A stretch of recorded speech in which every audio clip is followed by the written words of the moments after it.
Okay, well now we're doing proportions, and here's the trick. What's the common denominator? Will you agree? It's 2x. So we'll multiply both sides by 2x. 2x. Now on this side the x's divide out. On this side the 2's divide out. So we have, let's see, 2 times 6 is 12 equals 3x. In other words, and I'm going to switch sides, I like that variable on the left, equals 12. Now we'll divide both sides by 3.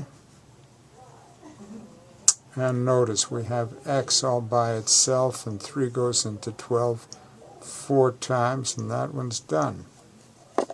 So for our next proportion problem, here we have it.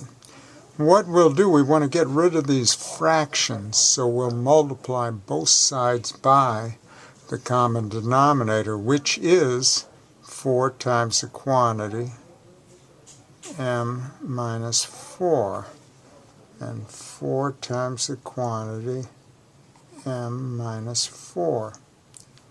Now on this side the 4's divide out, and we're left with the product of m minus 4 times m plus 3.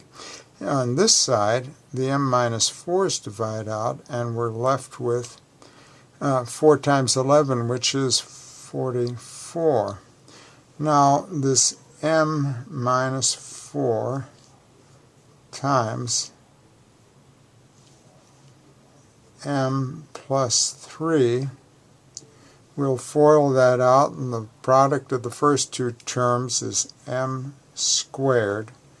The product of the last two is minus 12. The product of the inside terms is negative 4m.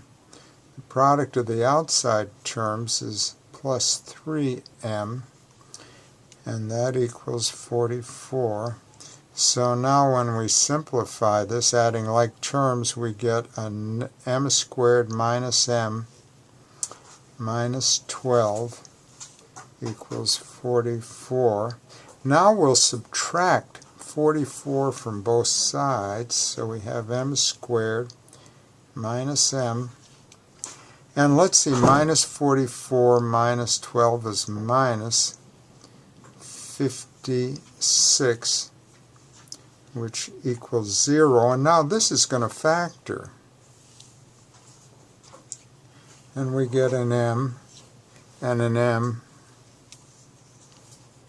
And let's see, 8 times 7 is 56, so a minus 8 and a plus 7.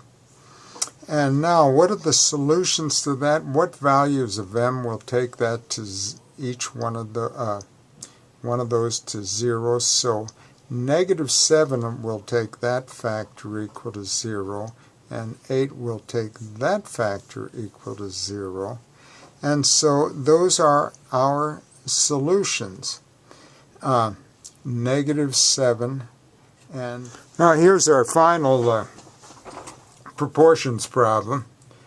And typically what we always do, we just get rid of these denominators, so we'll multiply both sides by the common denominator, and the common denominator is 5 times k minus 6.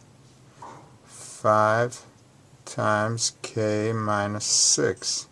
And notice the 5's divide out here, the k minus 6's divide out there, so we're left with 5 times k plus 5, which equals 8 times